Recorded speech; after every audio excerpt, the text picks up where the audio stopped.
जनगणनेसाठी आलो आहे. जनगणना ते काय असतं अजून? अहो ताई, मी तुमच्या घरातले सदस्य मोजण्यासाठी व इतर माहिती घेण्यासाठी आलो आहे.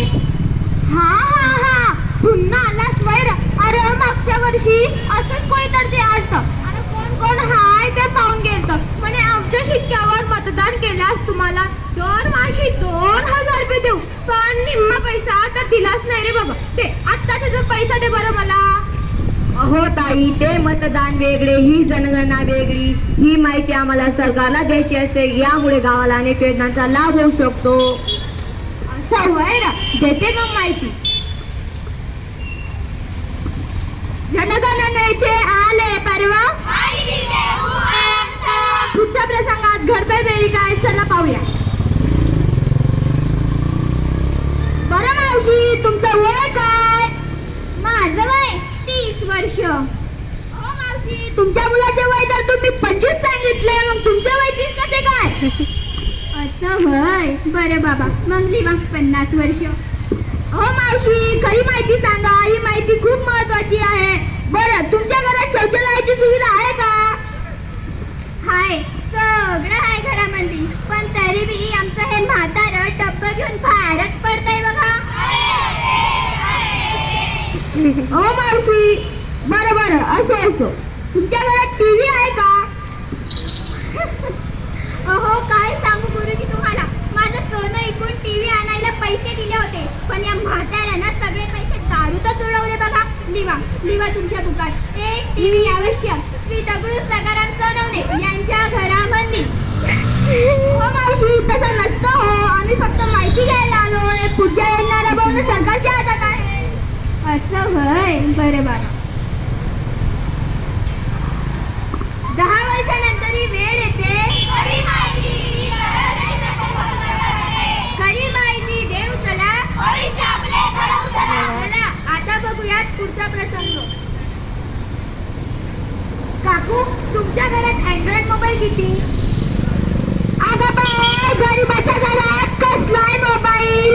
एक आहे, ते बी नुसतं साधं आहे.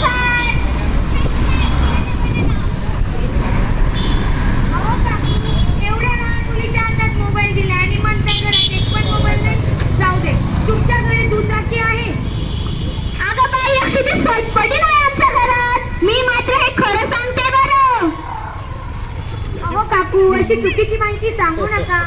बरं, खोटं बोलाल तर नुकसान तुमचं.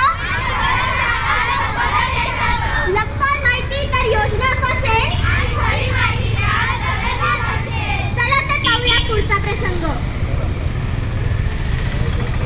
आजी, तुमच्या घरात विजेची सुविधा आहे का? अगं बाय, इथं पक्क्या घराची सोय नाही आणि वीज कुठून येते? आमची सारी जिंदगानी अंधारात गेली आहे बघ.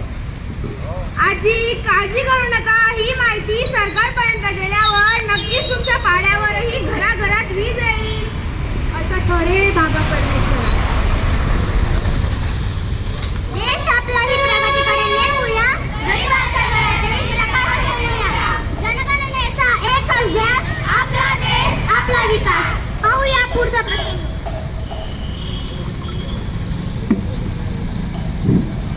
काय राव, इतक्या उन्हात सुद्धा लोक एक ग्लास पाणी विचारत नाही. हो ना, परवा तर एका शिक्षकाचा उष्माघाताने मृत्यू झाला. एका ठिकाणी तर चक्क कुत्र्याने शिक्षकांना चावाच घेतला आणि एका ठिकाणी तर चक्क लोक जाऊन आले शिक्षकावर. हो ना, अरे पण हे काम करणं आपलं कर्तव्य आहे. आपण नाही करणार तर दुसरं कोण सरकारपर्यंत खरी माहिती पोहोचवणार? हो, बरोबर आहे. चला, लागूया कामाला. तर पाहिलं का मंडळी, शाळेतील हे शिक्षक आपल्या आरोग्याची पर्वा न करता उन्हातान्हात भटकत आहेत. म्हणून त्यांना खरी माहिती द्या. आणि हो, तुम्ही दिलेली आजची हीच खरी माहिती उद्याच तुमचं भविष्य कळवणार आहे. म्हणूनच जनगणनेची वेळ ही आली. अहो काका, दादा, मावशी, ताई, खरी माहिती देऊ चला, भविष्य आपले घडवू चला. मातीचे जे पक्के आहे, कुठले कुठले वाहन आहे, लॅपटॉप, टीव्ही, मोबाईल, नळाचं कुठले पाणी आहे.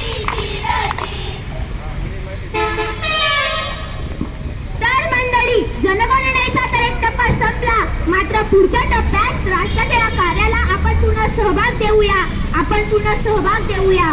दारावर वाजवेल